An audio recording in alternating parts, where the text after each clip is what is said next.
quero ler com vocês Atos, capítulo 2. Atos é o 5º livro da Bíblia, do Novo Testamento.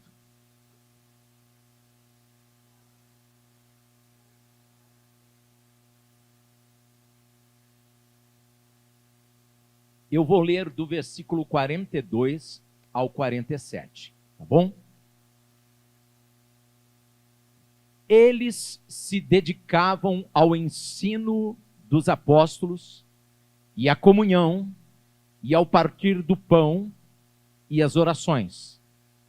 Todos estavam cheios de temor e muitas maravilhas e sinais eram feitos pelos apóstolos. Todos os que criam mantinham-se unidos e tinham tudo em comum. Vendendo suas propriedades e bens, distribuíam a cada um conforme a sua necessidade. Todos os dias continuavam a reunir-se no pátio do templo. Partiam o pão em suas casas e juntos participavam das refeições com alegria e sinceridade de coração, louvando a Deus, tendo a simpatia de todo o povo, e o Senhor lhes acrescentava todos os dias os que iam sendo salvos. Amém. Feche os seus olhos. Pai Santo, abra-nos, te pedimos, o nosso entendimento, os nossos olhos espirituais, para compreendermos a tua palavra, o teu ensinamento, para compreendermos aquilo que tu queres nos mostrar, nos ensinar, nos revelar nesta manhã. Senhor, ajuda-nos para que isso fortaleça a nossa fé e firme os nossos passos na jornada desta vida, diante de todo o teu propósito para nós. Oramos em nome de Jesus. Amém. Amém. Podem sentar-se, por gentileza. Meus queridos, a nossa reflexão dessa manhã tem muito a ver com o tema de hoje, que é missões. E missões urbanas. Aqui, no texto que nós lemos, ele relata o início da igreja. A igreja cristã, ela é, por natureza, uma igreja missionária. O cristão, tem algum cristão aqui? O cristão é, por natureza, por essência, por DNA espiritual, um missionário, uma missionária. Isso quem determinou foi Deus, na pessoa do Senhor Jesus Cristo.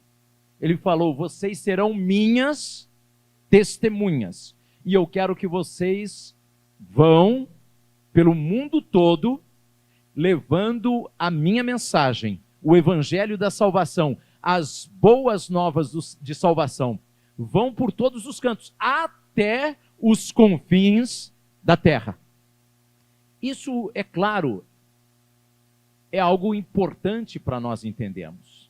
Não significa que cada um de nós tem que sair de casa, ir para outros lugares, atravessar o planeta. Não, é a ação da igreja.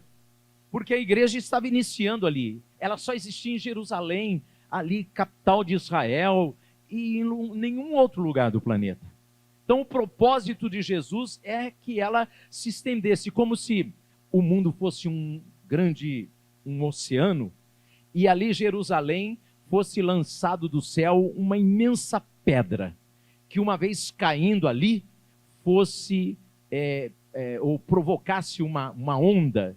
Acho que é uma cena que qualquer um pode imaginar, né? A gente joga uma pedra na água, então provoca aquelas ondas que vão em círculo por todos os cantos, em todas as direções, e essa era a mensagem de Jesus. Eu quero que, a partir desse toque do poder de Deus que foi derramado aqui, o evangelho se torne uma onda que vá por todas as direções, em todos os cantos, até os confins da terra, não é? E aí, é isso que acontece conosco. Eu levo o evangelho até você, você leva outro, que leva outro, que leva outro, que leva outro. Então nós temos que levar o evangelho para as pessoas que estão próximas de nós. Começar da nossa família, da nossa parentela, com quem a gente se relaciona quase que diariamente, semanalmente. Depois com a vizinhança, aonde esse relacionamento também, às vezes é diário, é semanal, é muito corriqueiro.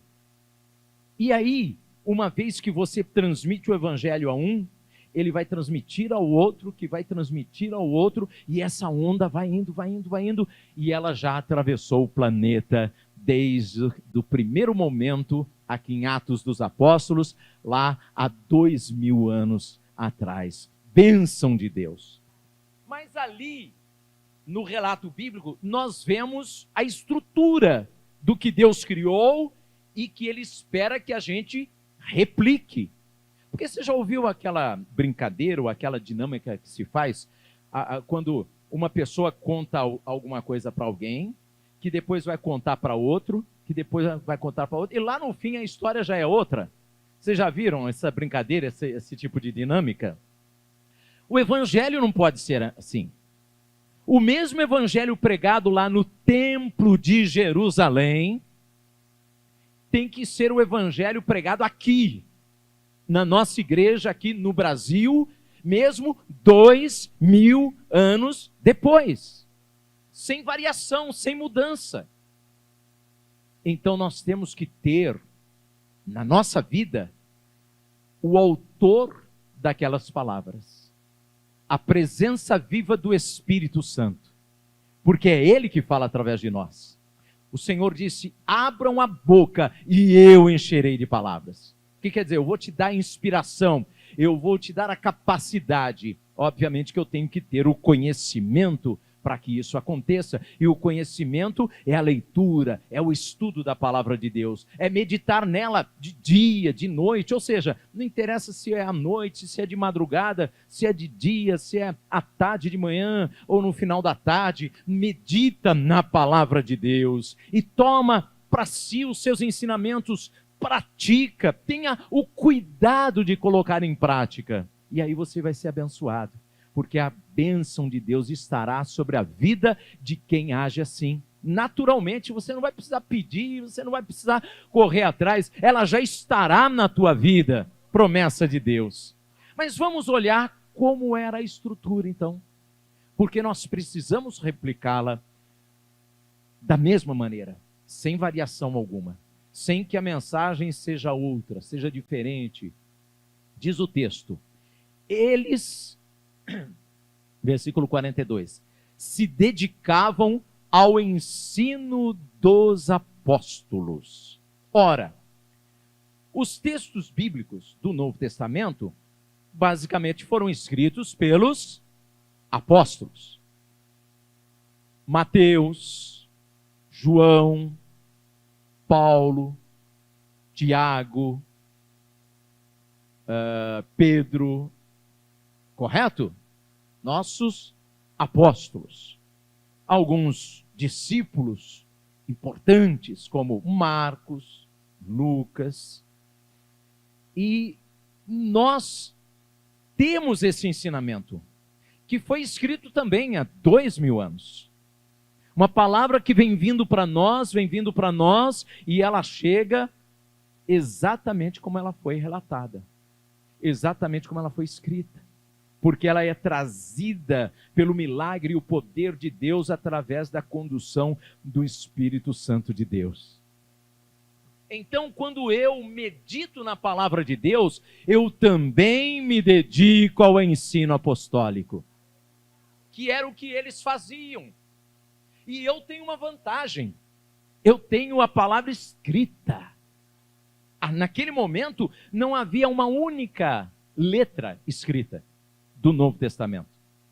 Era tudo pelo que eles ouviam, pelo que eles estavam em contato com os apóstolos. Mas nós temos a Bíblia completa, e hoje a gente pode não só ler, como pode ouvir a leitura, como eu mencionei há pouco. Olha que bênção maravilhosa! Outra coisa que eles faziam, então temos que nos dedicar ao ensino apostólico. Eles se dedicavam à comunhão. Comunhão é relacionamento. Não existe cristianismo sem relacionamento, isolado. Ah, eu sirvo a Deus na minha casa, eu sirvo a Deus do meu jeito, porque a Bíblia diz, não, igreja é corpo, igreja é comunhão, não existe igreja sozinha.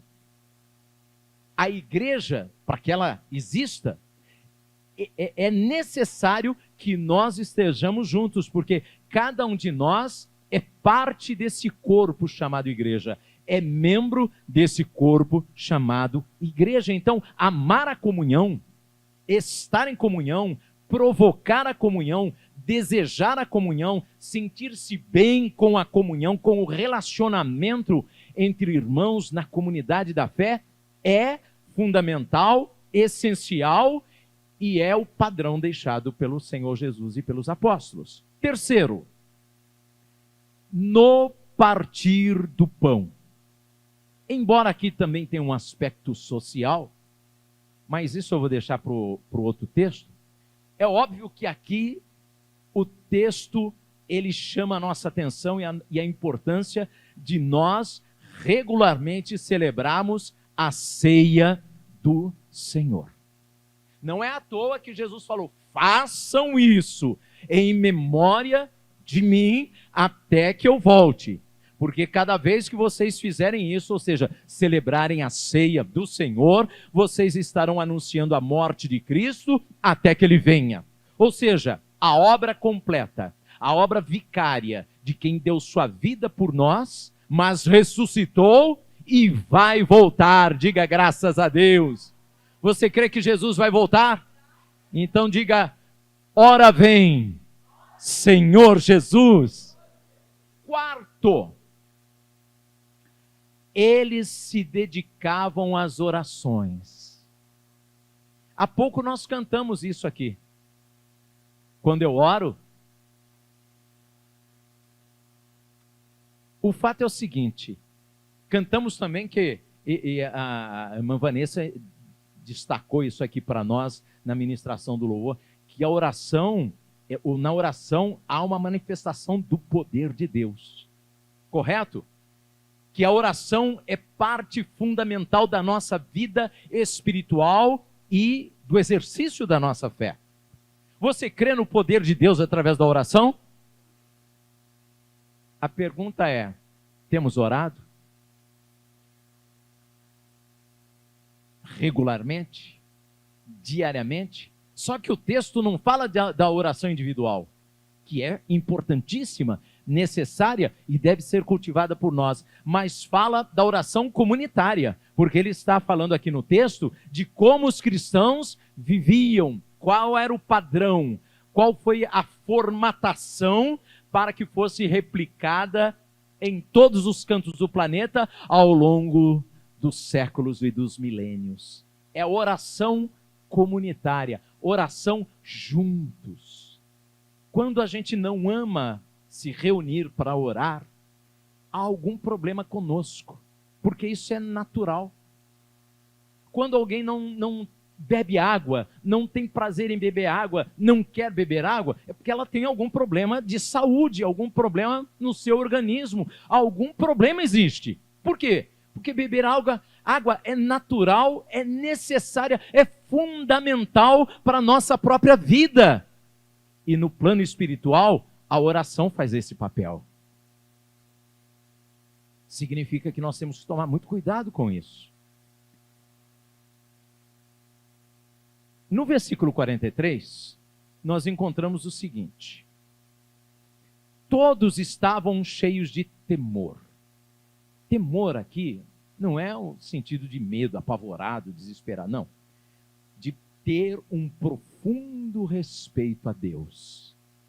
E quem tem um profundo respeito a Deus, por exemplo, o homem, tem um profundo respeito à sua esposa. Ou se ele não é casado, tem um profundo respeito aos seus irmãos. Estou me referindo à família. Tem um profundo respeito aos seus pais. Se é a mulher, igualmente, tem um profundo respeito aos seus pais, ao seu marido, aos seus filhos, aos seus irmãos. Se a gente sai dessa esfera de família com laço sanguíneo, nós entramos para a família da fé. Quem traz no coração o temor do Senhor, que é o princípio da sabedoria, tem um profundo respeito aos irmãos e irmãs de fé, aos que exercem autoridade ou alguma função de autoridade, porque não é fácil, é um desafio grande, mas se a pessoa que está ali no comando daquela área, daquele departamento, daquele grupo, tem o respeito das pessoas que estão sendo comandadas, então a coisa flui com maior naturalidade. O apóstolo Paulo, ele orienta a Timóteo e diz assim, olha, trate as pessoas mais velhas que você como seus pais, as mais novas como seus filhos, as de idade parecida como seus irmãos, referindo-se ao relacionamento entre nós. É isso que nós temos que replicar como igreja, porque nós somos igreja e nos reunimos como igreja e precisamos viver como igreja. Todos os que criam, versículo 44, mantinham-se, o que diz o texto? E tinham tudo em comum. Manter-se unido, hoje em dia tem até uma expressão e um movimento chamado desigrejados. O desigrejado tem uma atitude frontalmente contrária à palavra de Deus, porque a palavra de Deus diz, eu tenho que ser igrejado. Não sei nem se existe essa palavra, né? Mas se não existe, eu usei para você entender. Ah, pastora Deni, mas a igreja ela não é perfeita. Ué, se ela fosse perfeita, ela não estaria na terra.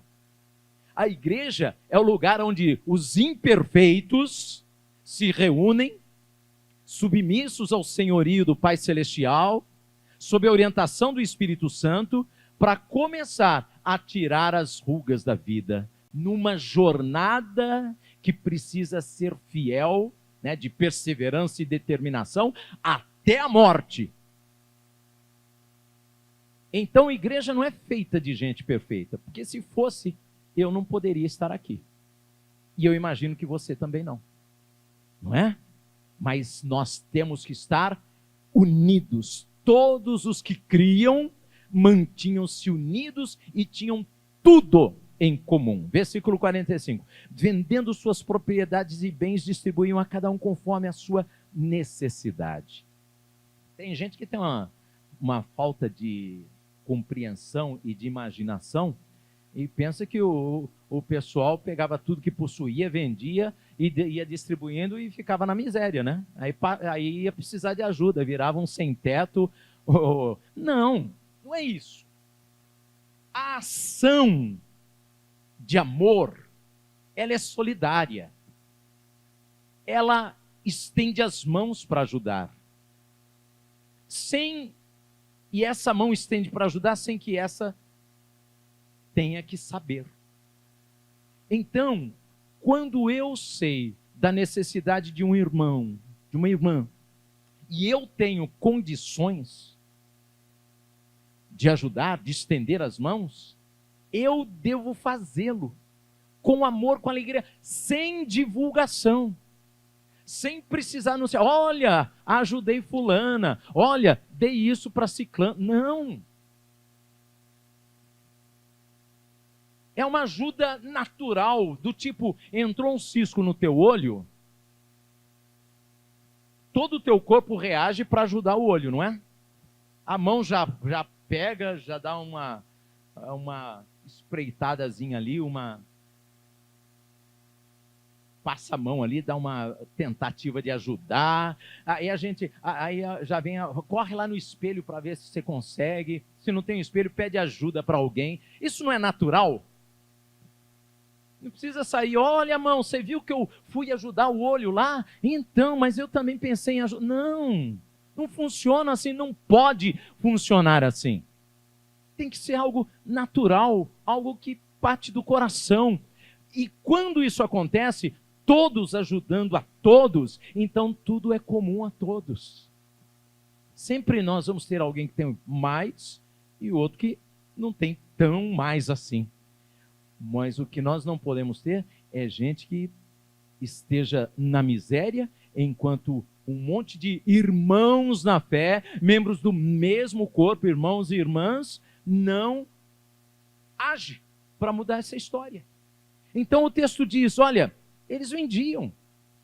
Eles não tinham o menor pudor se alguém precisasse de alguma coisa, dele pegar e, eu tenho um violão lá em casa que eu já não estou mais usando e está lá parado. Eu tenho uma roupa novinha que eu não estou mais usando, está lá. Eu tenho um sapato que eu comprei, mas aí eu pus, começou a pegar meu pé, eu nunca mais usei. Está novinho, está lá guardado, às vezes 1 mês, 1 ano, 2 anos. Para quê? Vende e dá o dinheiro para a pessoa que tem necessidade. É essa a ideia. É esse o espírito. O violão. Fulano está precisando da minha ajuda. Ajuda. Estende a mão. Essa ação solidária. Isso é cristianismo. Isso é ser igreja. E o texto bíblico diz que a igreja mãe, ou seja, o primeiro formato de igreja em Jerusalém, agia assim, porque ele era o padrão. Ele era o modelo para ser seguido ao longo da história até a volta de Cristo. E é o que nós temos que fazer. O versículo seguinte diz assim: todos os dias continuavam a reunir-se no pátio do templo. Eles não tinham igreja como nós, denominações, porque só estava em Jerusalém. Em Jerusalém só tinha um templo, na cidade toda. Mas o texto diz que eles tinham culto todos os dias. Não quer dizer que todo mundo ia todo dia. Mas aquele que podia ir na segunda ia, o que ia na terça, o que ia na quarta, o que ia na quinta, o que ia na terça. E no sábado, porque o domingo deles era o sábado. Aí todo mundo ia. Se reuniam. Mas olha, partiam o pão de casa em casa. É isso? Partiam o pão em casa e juntos participavam das refeições com alegria e sinceridade de coração. O que significa isso? Que havia uma ação comunitária entre as famílias, entre os irmãos. Havia algo que era provocado, que era incentivado, relacionamento entre os irmãos. Não aqui na igreja, paz irmão, paz irmã. Não, de ir na casa, de compartilhar refeições, de almoçar junto, de tomar um café junto, de tomar uma janta junto, de orar junto em casa, de estudar a palavra de Deus junto em casa. Louvavam a Deus e tendo a simpatia de todo o povo. Quando você é um vizinho legal, os seus vizinhos gostam de você. Quando você é um vizinho de palavra, os seus vizinhos te respeitam. Quando um vizinho precisa de ajuda e você se apresenta, às vezes é coisa simples. É um conserto de telhado lá que você precisa ajudar o vizinho, porque ele não tem condição de contratar alguém para fazer, mas você pode ajudar. Às vezes é ajudar alguém que passou por uma cirurgia, não tem condição de pagar um empregado, de uma pessoa para estar ali, mas precisa de ajuda. Quem sabe uns dias, umas semanas, e se você pode ajudar de alguma maneira, dando um tempo seu, às vezes fazendo um alimento, às vezes ajudando numa limpeza, né, que serve para homens e mulheres, às vezes ajudando no transporte. Às vezes é a pessoa que está com dificuldade por causa de um momento difícil de saúde, dificuldade de locomoção e precisa de gente para ajudar. Enfim, o leque é imenso. Mas quando nós somos vizinhos solidários, a gente é querido, é querida. E o respeito vem. Agora, quando somos aqueles vizinhos de cara fechada, carrancuda, no máximo bom dia, boa tarde, a gente se torna antipático. E ninguém gosta de gente antipática. A palavra de Deus diz que o sorriso formoseia o rosto, né? E traz alegria. Ah? Quando você sorri para alguém, você diz, puxa, ou a pessoa que olha fala, puxa, essa pessoa é agradável, é simpática, essa pessoa é uma pessoa com quem você pode conversar, não é? Agora, se não, é aquela pessoa mal-criada, mal-humorada, e nós não devemos ser assim. O cristão não pode ser assim, não deve ser assim. Repito a leitura do versículo 47. Eu vou ler o 46 e o 47 juntos, tá? Todos os dias continuavam a reunir-se no pátio do templo, partiam o pão em suas casas e juntos participavam das refeições com alegria e sinceridade de coração. Você viu que partir o pão e refeição são coisas distintas, né? Porque o partir o pão é a cerimônia. Eles celebravam a ceia até em casa, não era só na igreja. E tinham essa vida comunitária das refeições, né? Seguindo aqui, com alegria de coração, louvando a Deus e tendo a simpatia do povo. Aí, e o Senhor lhes acrescentava diariamente os que iam sendo salvos. Ora, como é que eles iam sendo salvos? Sendo levados ao templo para ouvir a palavra de Deus, sendo convidados para aquela reunião na casa, no partir do pão ou nas refeições, para ouvir a palavra de Deus, para estar no meio do povo de Deus e falar, pô, mas esse povo é simpático, esse povo é acolhedor, esse povo é bacana, gostei deles, gostei desse ambiente, gostei da amizade deles. E aí, se gosta, vai ficando cada vez mais. Porque nós temos que ser missionários, todo dia, missionárias, todo instante, e fazer do nosso lar uma base missionária. Por quê? Onde vivemos é um campo missionário. E lembra da onda? Você joga a palavra de Deus, força de expressão jogar, né? Mas como uma pedra, você joga e ela impacta o coração da pessoa e ela se converte, aquela onda, ela vai transmitir para outra pessoa. Ela vai levar o evangelho para outras pessoas. Por quê? Porque a onda ela é circular, é em todos os sentidos. E ela vai levar, e não é só um dia, é a vida toda dela. E a nossa vida todinha tem que ser assim, porque nós somos uma onda que começou quando o poder de Deus nos impactou. A ação misericordiosa do Espírito Santo entrou em nossa vida, impactou nosso coração, nos transformou, nos levou a uma conversão e a entrega da nossa vida a Jesus. Naquele dia, bateu o evangelho e começou a onda. E essa onda tem que ser uma onda fiel aos princípios e valores da palavra de Deus até a morte, porque o Senhor disse isso. Ser fiel e eu te darei a coroa da vida. Diga graças a Deus. Então, o Senhor lhes acrescentava. Não somos nós que ganhamos as pessoas, somos nós que transmitimos o evangelho. Devemos transmiti-lo principalmente com a nossa vida, porque a nossa vida fala mais do que as nossas palavras. E se preciso for, transmitir também com as palavras. Agora, é o Espírito Santo quem faz a obra. Sem ele, como disse Jesus, sem mim, nada podeis fazer.